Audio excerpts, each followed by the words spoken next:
La primera es la transaccionalidad misma del cliente, ¿no? Un cliente que hasta el momento te venía gastando históricamente 150, 200 dólares mensuales y lo venía haciendo desde hace 18, 24 meses y que de un momento a otro baja ese consumo a 100 o 50 dólares mensuales, claramente tiene un patrón de comportamiento de deserción, ¿no? Esos soles o dólares están yendo a la competencia en el peor de los escenarios, o en el mejor de los escenarios el cliente ha decidido reducir sustancialmente el consumo en esta categoría.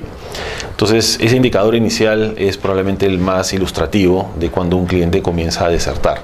Y con ello además hay que recordar que la deserción no tiene que ser total, puede ser parcial. Finalmente son soles y dólares que se están yendo del flujo de caja de la empresa. Un segundo indicador muy claro son las llamadas a los call centers o a otras plataformas de comunicación con la empresa, le hace redes sociales o le hace presenciales, ¿no?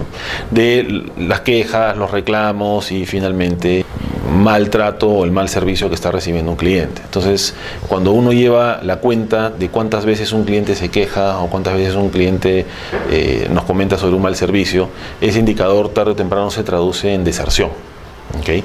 En algunos casos, en industrias muy sensibles al servicio, como es por ejemplo la industria de restaurantes o la industria de comida en general, a veces basta con una mala experiencia de relacionamiento para que el cliente no regrese nunca más. Y además ahí se dan estos espacios de rumores y cadenas en redes sociales de esa mala experiencia. Una tercera variable es también no transaccional, pero de relacionamiento, y tiene que ver con el nivel de cómo amplifica el cliente su recomendación sobre un servicio o sobre un producto. Un cliente que habla muy bien y que recomienda constantemente nuestro servicio está más lejos de desertar de un cliente que efectivamente no está muy satisfecho y por lo tanto habla, digamos, en no muy buenos términos de nuestra marca, servicio o nuestro producto. Ese es otro indicador difícil de medir, pero que finalmente, si se logra medir en el tiempo, puede ser un buen indicador de deserción.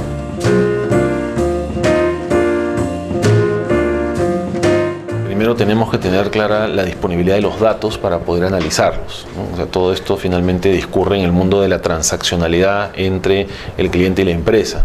Yo no puedo darme cuenta de un comportamiento de un cliente si no tengo trazabilidad o no tengo visibilidad de qué está haciendo el cliente con nosotros como empresa. Hay industrias donde esto ocurre más fácilmente que otras. En el mundo de la banca, en el mundo de las finanzas, los seguros, las telecomunicaciones, las AFP, las compañías de transporte aéreo, todas las cuales tienen que tomar los datos completos del cliente para poder emitir un boleto, emitir una póliza, emitir un número de celular. Tienen mucha mayor visibilidad sobre qué hacen los clientes transaccionalmente. En ese contexto, superan la primera barra, la primera etapa, mucho más rápidamente.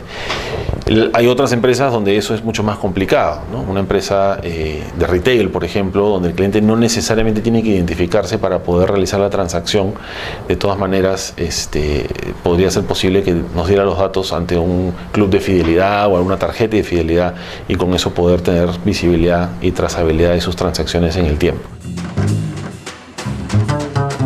El segundo elemento es la capacidad analítica que proviene de empresas como la nuestra, donde tenemos todo un bagaje de diferentes modelos estadísticos, modelos que en algunos casos ya vienen preconfigurados y en otros casos se desarrollan ad hoc para cada cliente, donde estamos en capacidad de generar probabilidades y predicciones de qué grupo de clientes va a desertar en el tiempo, ¿no? Siempre enfocándonos más en los clientes que podrían desertar en el más breve plazo o en el más corto plazo.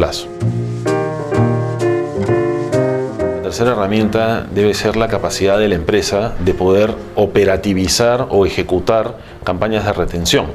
De poco le sirve a una empresa saber que un grupo de clientes de gran o pequeño tamaño va a desertar si no puede hacer algo al respecto, si no puede efectivamente lanzar una campaña de retención, ya sea promocional, ya sea de precio, ya sea de relacionamiento o simplemente de disculpa. En algunos casos lo único que las empresas tendrían que haber hecho es disculparse por un mal servicio o por un mal manejo de la relación con el cliente para retener al cliente.